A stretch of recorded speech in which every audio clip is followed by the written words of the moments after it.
All right, now that we're done going over the fundamentals of a modern market economy, especially looking at it from the U.S. perspective, we're now going to look at the role the government plays in the market economy. Again, also focusing on the United States. So what we'll do is I'm going to go through the four main areas or the four main roles the government plays. There's a lot to each one, so we'll have to make sure make sure you're listening as I go through these. I'm going to give you guys some little further explanation. You can always put some side notes down on your own. And then in class together, we'll go through these examples through some activities to kind of apply the information to different concepts and even liberal versus conservative concepts to maybe see your political views on this in this area.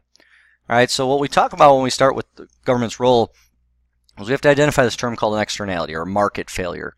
All right, so think of the idea of spillover. When you fill up a bottle of water or a cup of water, a glass of water, you keep filling it up, eventually it's going to flow over the top, and it affects the area around, not just inside the glass. Now, areas outside the glass are wet.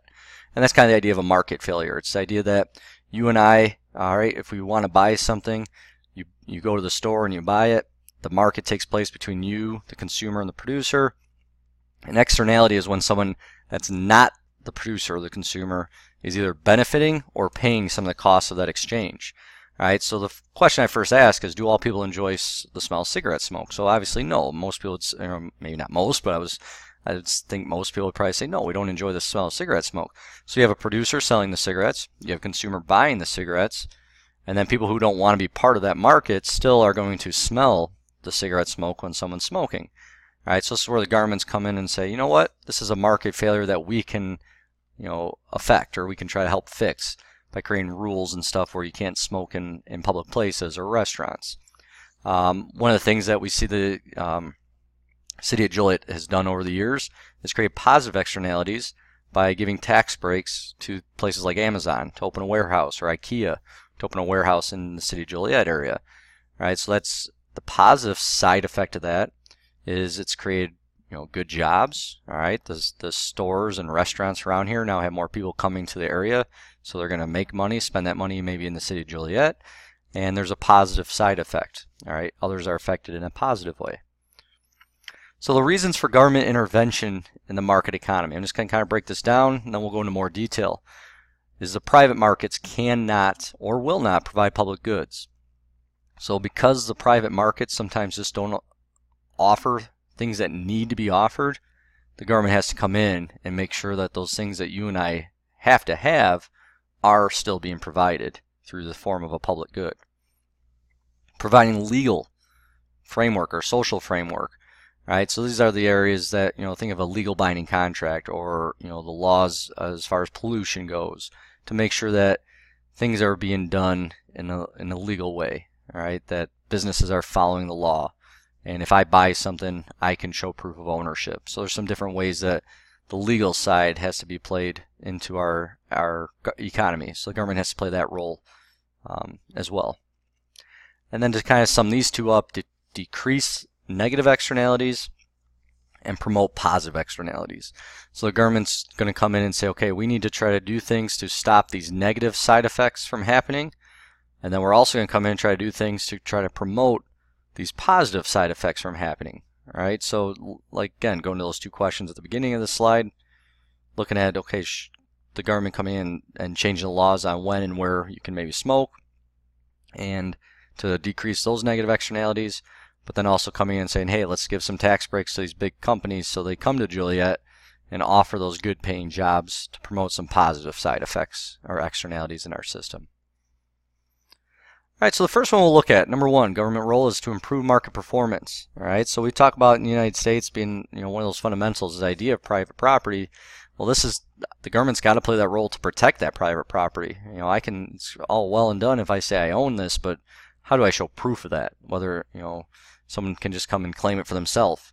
So that's where the government's role comes in, all right, to make sure that we're enforcing those property rights. When I buy something, I own it. Whether it's the title to a car, the title to a piece of property, the receipt at a store, those are all examples of how the government says, okay, we need to make sure we're improving the market performance by enforcing that your private property rights are there.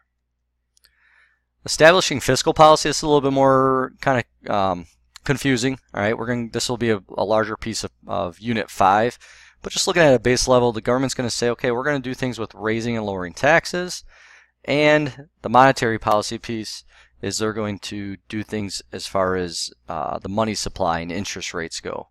Right, so the government's role in this area is saying sometimes we have to raise taxes so we can offer more public goods. Right, sometimes we're going to increase money supply, sometimes we're going to increase interest rates, sometimes we're going to decrease those things to try to stabilize the economy. A lot of times students will say, you know what, why don't we just print more money? Doesn't that make sense? All right, if people are poor, we have more money. But it's just like anything else. Just because you have more of it doesn't make it worth anything more. All right, so if we print a bunch of money, the value of that money would go down. That's why, Jordan shoes, they don't come out with an abundance of sizes every time they come out with a new style.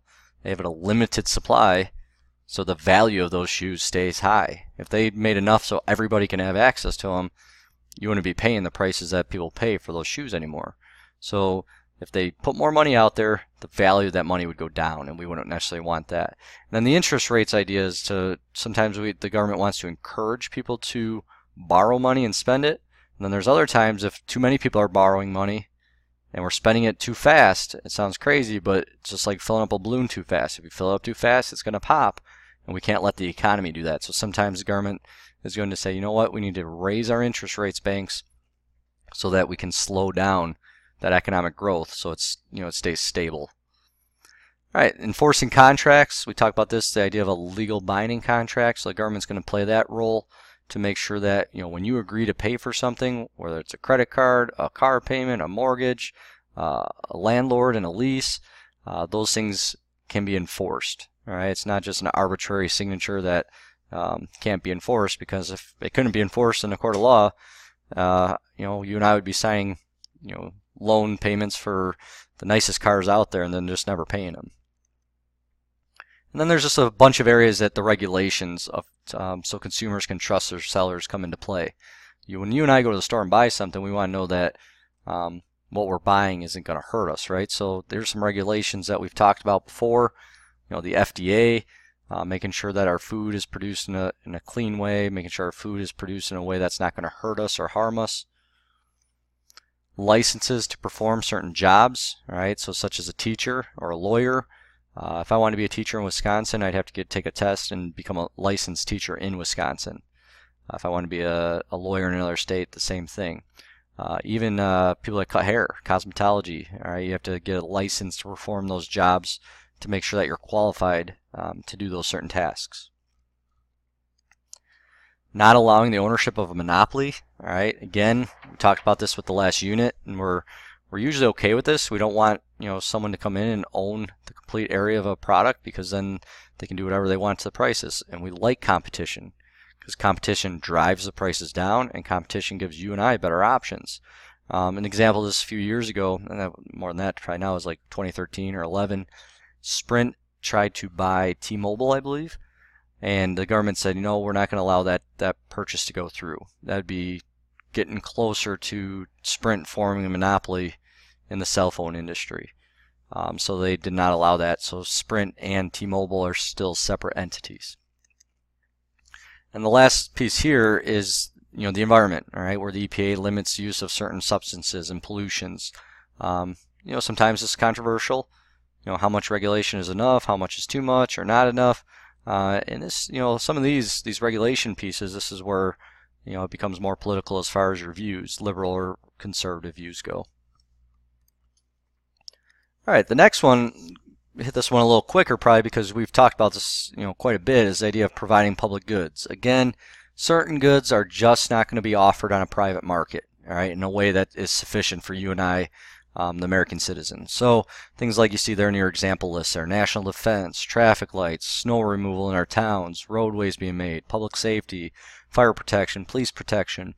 Those are all things that if it was all privatized, you and I wouldn't have access to all those things, and we need access to most of those things, if not all of them. Think of public education.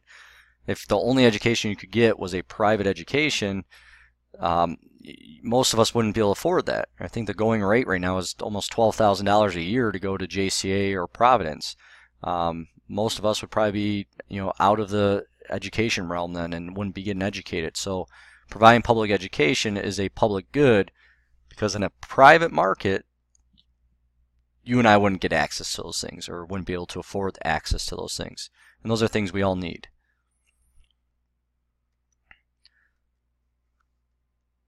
Go ahead and answer that question. All right, what would happen if fire protection was a private good?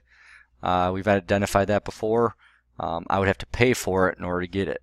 So technically, if it was only a private good, and I called that fire department up and said, hey, my house is on fire, if I didn't pay for it, they could not offer me that service. And they could say, hey, good luck, Mr. Port. You didn't pay your monthly bill this month, so we're not coming to your house to put your fire out. So right there you can see what the need is for providing public goods.